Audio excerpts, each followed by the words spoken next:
सुप्रभात. आणि ही प्रभात आहे खूपच पहाटे पहाटे, कारण 4:45 वाजलेत पहाटेचे. आणि एवढ्या लवकर सकाळी मी माझं जे ऑफिसचं काम आहे, वर्क फ्रॉम होम, ते करायला घेते. कारण दिवसभरात नंतर खूप उशिरा मला लॉग इन करावं लागतं. तोपर्यंत सकाळचं जर 1-1.5 तास काम झालेलं असेल तर तेवढंच मला हलकं होतं. आणि मी पब्लिकेशनचं काम करते. तर ते मला आणून देतात आणि घेऊन पण जातात सध्या.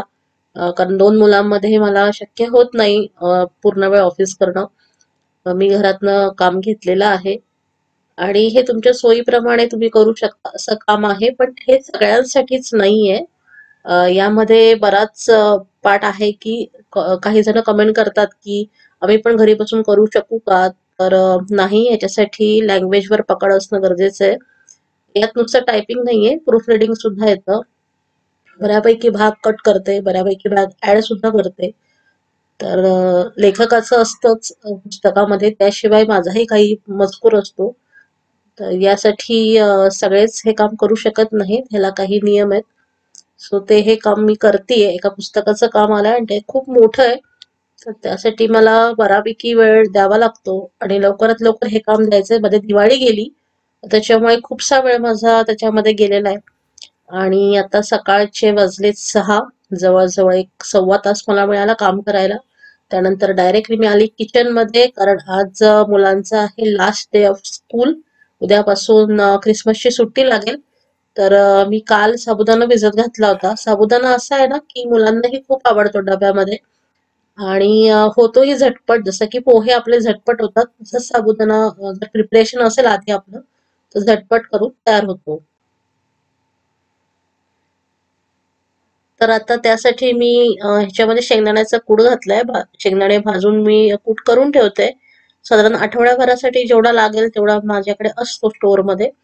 मग हा मी त्याच्यात घातलाय. जेवढा साबुदाणा त्याच्या जवळजवळ पाऊण पट कूट मी घालते, ज्याने की टेस्ट पण छान येते आणि मोकळा होतो साबुदाण्याची खिचडी.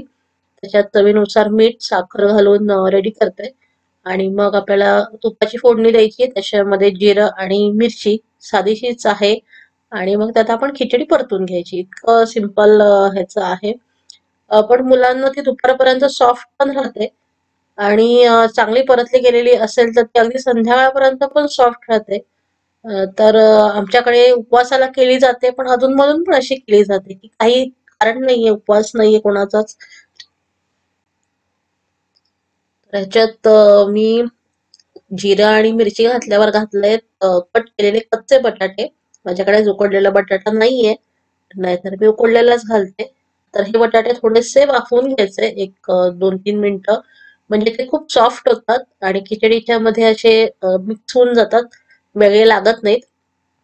तर आजचा डबा मी हा सकाळचा वेगळा करतेय. थोडीशी जी खिचडी राहील ती मग कोणीतरी खाईल नाश्त्यासाठी. बाकी मी सगळ्यांसाठी आज नाश्त्याला वेगळा बेत आहे. आज आहेत मूग आणि उडीद डाळीचे वडे, जे की मी छोटे छोटे गोल गोल करते. अगदी काही प्रॉपर करत नाही, घाई असली कारण त्यासोबत चटणी. तर हा आमचा नाश्ता आहे आणि हा आरूच्या डब्याला मी देत आहे. तर ह्याच्यानंतर दिवसभर खूप बिझी जाणार आहे, त्यामुळे मी सकाळच हे नाश्त्याचे करून घेते. कारण दिवस पूर्ण आमचा सकाळपासून बाहेर जाणार आहे. तो काय आणि कुठे जाणार आहे हे तुम्हाला नक्की कळेल. व्हिडिओ शेवटपर्यंत बघा. खूपच वेगवेगळ्या इंटरेस्टिंग गोष्टी दिवसभरात केलेल्या आहेत. डेली रुटीन हे सकाळचं मी फक्त दाखवतेय, त्यानंतर दिवसभर मी बाहेर आहे, तर मी कुठे कुठे जाते आणि काय करते हे तुम्हाला कळेलच.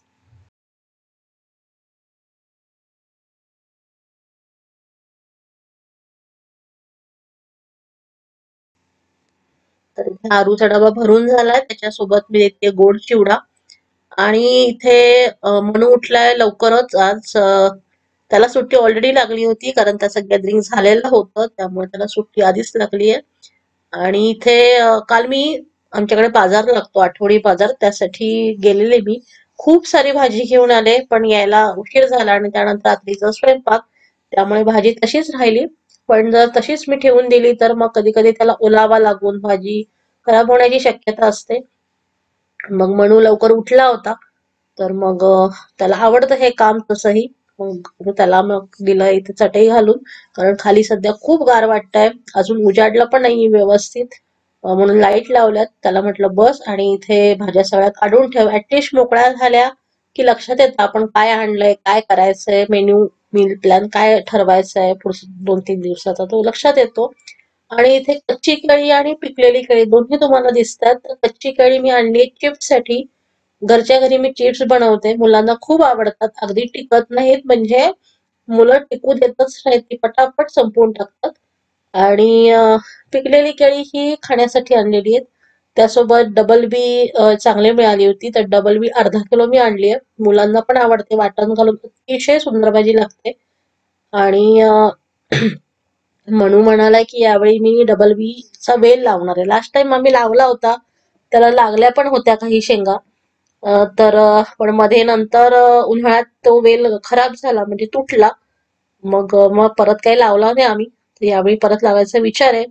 बघू आता, ह्याला जर मोड आलेले एखाद दुसरी डबल बी मिळाली तर मी नक्की लावेन. त्यासोबत सीझनल गाजरं, जी की भात, मटार भात आणि आपलं हलव्यासाठी खूप छान होतात ह्या गाजरांचा हलवा. तर ही 2-3 महिनेच मिळतात फार तर, पण एकदम चविष्ट असतं. तर जशी मिळते तशी मी आणून ठेवते. आणि इथे आमचा नाश्ता, इथे मी केलेत वडे आणि चटणी. हे आमच्या घरात वडे सगळ्यांना खूप आवडतात. ह्याच्यात मूग डाळीचं प्रमाण जास्त आहे आणि उडीद डाळ कमी आहे. तर आम्ही नाश्ता करून निघालो यांच्यासोबतच. हे आम्हाला जाताना ड्रॉप करतील आणि पुढे जातील. तर इथे एक हातमागाचं ऍक्टिव्हिटी होती. तिथे श्रीरामांसाठी कापड विणत होते. त्यात खूप नागरिक आपला सहभाग नोंदवत होते. आम्हीही गेलो तिकडे आणि हातमागावर श्रीरामांसाठी कापड विणण्याचं तिथे चाललं होतं रेशीम धाग्यांनी.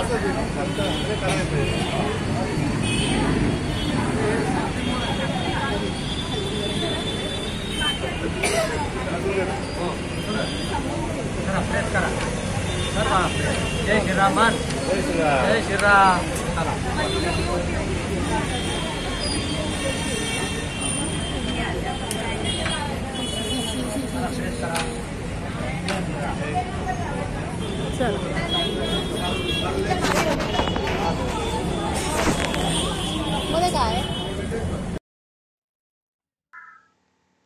तर आम्ही इथे आमचा जो खारीचा वाटा आहे तो उचलला.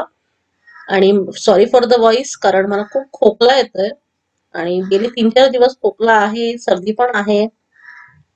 औषधं चालू आहेत, पण थंडीच इतकी की फरक नाही पडत आहे. ते माझं पण झालेलं आहे. एक 2-3च तुम्हाला हे करायला मिळतात, पण त्यात इतकं समाधान मिळतं. आणि हे करताना सारखा रामाचा जप आपण करत असतो.